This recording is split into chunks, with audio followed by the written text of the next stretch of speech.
My name is Ianthe Pratt, and I was there before the birth of Crow, working with the Anglicans for their ordination of women, and the euphoria at the back of Anglican Church House.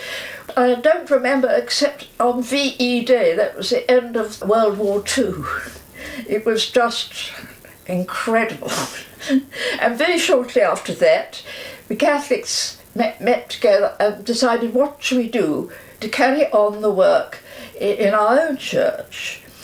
And we brought in Anglicans with experience who advised us very strongly that it should be a single issue organisation, because there were various organisations like Catholic Women's Network, St John's Alliance, who were involved in all sorts of issues concerning women, but they weren't prepared to get rid of everything and just work on this issue. So that was how CRO, Catholic Women's Ordination, started up.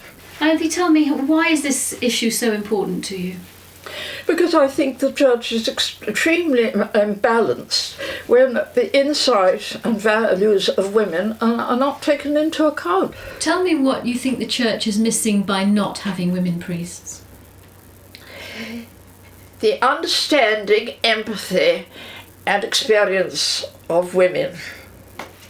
And that is an enormous resource. What is your answer to someone who says that you can't embody Christ in a female body? Well, that's quite extraordinary to think that what sort of genitalia you have is important. And I mean, at the moment in the creed you have these words, men all over the place, and really the original Greek it meant human beings. So, you know, a lot of us have a difficult time saying keep on having changed some of the words to human instead of men and so on. What Greek word is that? Men, anthropos, and really means humanity, human beings.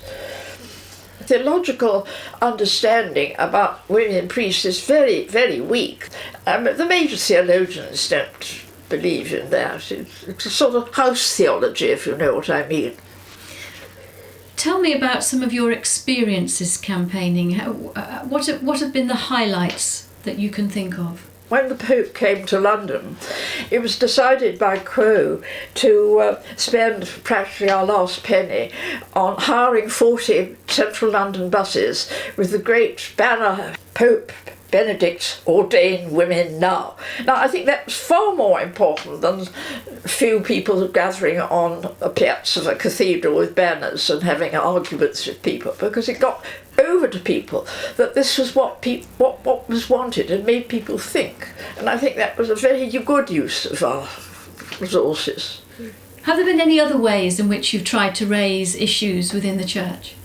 Well, quite a long time ago, must be about 30 odd years ago, my husband and I started up Lumen Religious Books Trust. Originally our idea was to cross-fertilise radical ideas across the churches, but fairly soon we began to realise that this whole issue of women was so important. My husband was very well behind me on this, so that we have been concentrating on the women's issue, and a library I have here is probably one of the biggest on the interface of women and religion and intergender studies. Do you think women should be priests in the church as it is at the moment?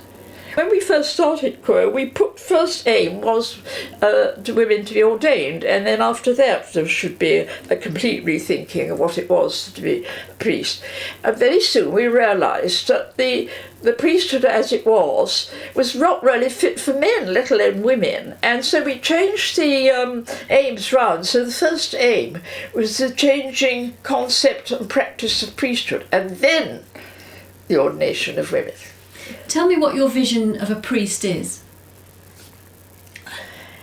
Someone who is an empowerer and not gone on power. Do you think the ordination of women will happen? I think it won't come about for some time, but I'm a great believer that you must sow seeds, but don't worry too much about reaping.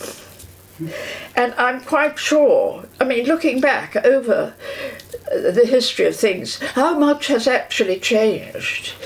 And also, more and more people aren't taking that sort of party line. I do think it's very important that people don't give up but should go on.